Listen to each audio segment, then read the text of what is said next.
જય માતાજી મિત્રો, સ્વાગત છે નવા બ્લોગ વિડીયોમાં. તો ખેડૂત જીવનને આપણે એને મગ વાવ્યા છે, એને વિડીયો નાખ્યો ઉનાળુ મગનું વાવેતર કર્યું, એમાં બીજવાણે દેવાઈ ગઈ છે અને હવે પારો ઉગાવો ચાલુ થઈ ગયો છે, નામી ઉગાવો થયો છે. બતાડું બ્લોગમાં હારે થવા માંડ્યા છે મગ, એમાં બીજવાણ લાગી ગઈ છે. એમાં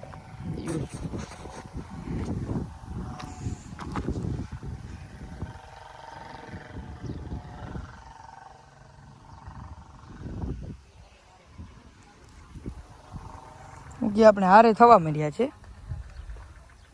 હજી હપ્તે લગભગ ઉગી જાય હારામાં. મગ અમે પાખા વાવ્યા છે એટલે હારા થાય, જેટલો પાખો હોય વાવેતર.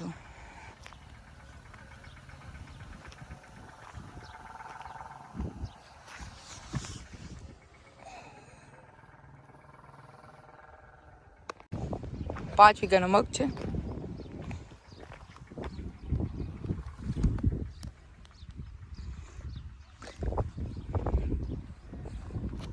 હજી તો આ મગને હજી તો ને કાલે જ આપણે ને બીજવાણ આપી છે અને તેમાં આજે એક પાર્યું રહી ગયું છે તે દેવાનું. લાઈટ થોડોક લોહી પીએ છે અમારી લસણ, થોડોક લપ કરે છે. મગ ધીરે ધીરે ઉગી જાય, જેવા ઉગે એવા આપણે વાવ્યા છે તો સારા થાય. આશા રખાય જેટલા પાખા હશે એટલા થશે. એક બાજુ આપણે ને જીરો વાવલવાનું કામ ચાલુ છે. જીરામાં ઊંચો આવ્યો હતો, ઊંચાને પરિપાક કરવા માટે એક બાજુ નાનભાઈ જીરું વાવે છે. જીરાને ઉતાર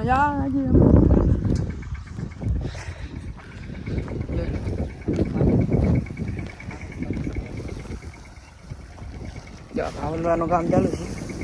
જો હું આડો આવી તો આગળ મને દબેડીએ. વચમાં હતા ને તો નડતા હે આલા ભાઈ, વચમાં હતા વા નડતા આવશે.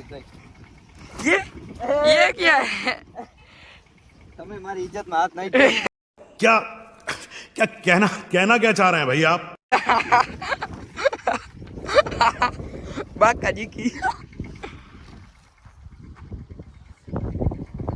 બીજો બધું મોટી વધી ગઈ ભાઈ. એમ તો આખો દી ત્યાં જીમમાં જાવ.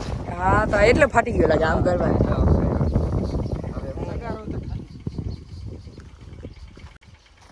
મોરો બંધ. હા ભાઈ, આ કાપી નાખો. એ વિડીયો બનાવો ને મને આલાભાઈ ચોટાડી દીધું. મેં આલાભાઈ થોડાક તગાર હતી અને એટલે એ અડપ મારી सिंगल पसरे अगेन अच्छा लगता है ये सीन. बड़ा हरामी हो बेटा. હવે તમે તમારી તૈયારીમાં રહેજો.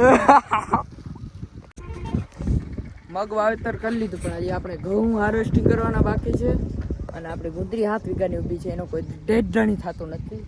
એટલે હજી તો હાર્વેસ્ટિંગમાં આપણે ડુંડા લણવાના છે અને પછી એને પાડી રહેવાની છે. કામ તો બોરું છે પણ માણસ ઓછા છે, થોડો ખાલ તાણ પડતા હે આપણી. તો આવા જ બ્લોગ જોવા માટે મારી ચેનલ યુટ્યુબ ચેનલ ફાર્મર લાઈફને લાઈક કરો, શેર કરો, પહોંચાડો. આ યુવા ફાર્મર ફાર્મિંગમાં જોડાણા છે અને દેશમાં ડંકો વગાડે એવો નમ્ર વિનંતી. જય માતાજી, જય પર.